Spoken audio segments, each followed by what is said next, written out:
Weddings are important, right? Yes? Your wedding was important, right? All right, so if it's only important to you, it's still important. And they've always been important. Weddings have always been important. Even before the time of Jesus, weddings were important. Why?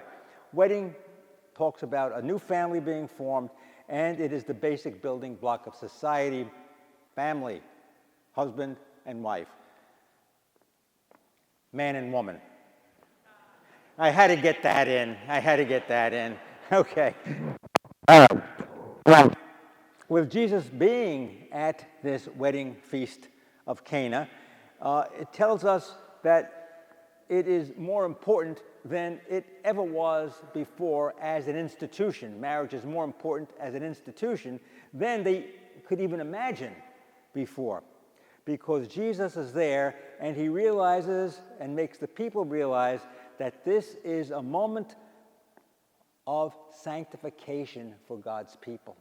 It's a moment of sanctification, so that the wedding is a time of sanctification for the bride, the groom, for their children to come, and for the family and for the village. In those days, the whole village got invited to a wedding, unless you had a fight with your neighbor, then the neighbor didn't show up, and you know how that goes. You ever have a wedding and some relatives are not invited?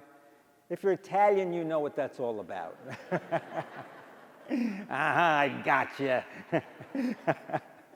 Okay, so it's an important event. Everybody shows up. And then, after the wedding, people talk about the wedding, right? Talk about the wedding. Well, it was a nice wedding. The bride looked nice. The food was good. Or, that wedding was a disaster, all right? The food was lousy. The wine ran out.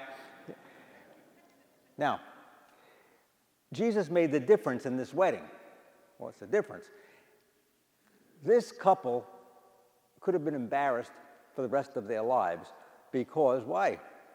The wine ran out. And you go to a wedding and all of a sudden somebody says, there's no more food. There's no more drink. Imagine the scandal that causes, and people would talk about that rotten wedding forever. Forever. You think that social media gets the word around fast? Gossip goes even further, fast about what happened. So Jesus here, he saves the day, and he even makes a natural institution, which is always important, he makes it even better because he's present there, and it says he saved the best until last. So marriage now is elevated to a higher level than it has ever been recognized as being before. Okay, that's the foundation. If marriage is so important as an institution, and if Jesus is, for Christians, part of marriage, we're talking about Christian marriage now is extra special because Jesus is part of it. He's there at the wedding feast of Cana.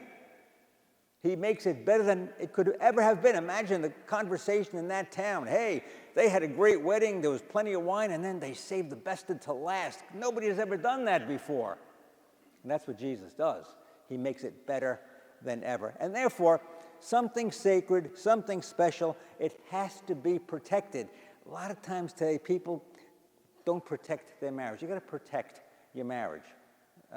And if you're not married, or you had been married, or you're married for a long time, and you say, well, we've always done this, please pass this on to your children and to your grandchildren. Anything that is special is worth protecting, and marriage has to be protected because there are those occasions of sin which can destroy a marriage.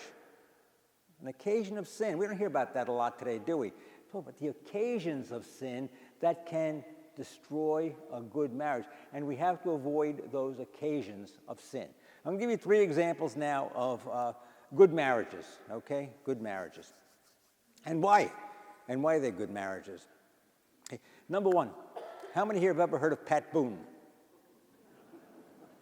If I ask this to a younger generation, Pat Boone, who's Pat Boone? Okay. Well, Pat Boone, he's still alive. He's about 90 years old. And I like the songs that he sang, what was it? On a day like today. He's almost as good as I am. And he and his wife, they're Christians, and they make no bones about being Christian, and they had an agreement with each other. The agreement was this, that they would never kiss another person. How about that? Never kiss another person to protect their marriage. And one day a role came up in a movie that Pat Boone was starring in, and it called for him to kiss the other star. Now, who was the other star, in the co-star in the movie? Anybody here ever hear about Shirley Jones? Shirley Jones was his co-star, leading lady, and he had to kiss her in the movie. And he says, well, wait a minute, I can't do that. The director says, why not? Well, I made a promise to my wife. I'd never kiss another woman. And the guy says, this is only a stage kiss. It doesn't mean anything. He says, no, I can't do it. So I remember they called me up and asked me if I would do it. And I had no problem at all. I just went right over there, But he was protecting his marriage. And, that's an important thing. You got to think of those things that will protect the marriage and realize that this is a special institution and that we got to avoid occasions of sin. Kissing somebody else might have been an occasion of sin for Pat Boone. Okay, careful. The second one is we're going to talk about not just Pat Boone, but we're going to talk about former Vice President Mike Pence. Former Vice President Mike Pence, a Christian gentleman. I had the pleasure of meeting him about a year ago. Oh, he was just very, very nice guy. And I know he's had a falling out with 47 when he was 45, but let bygones be bygones. And they shook hands, so they're getting along now. All right. Anyway, he and his wife's name was Karen, and him. You see, they knew that politics is a dangerous business. Why?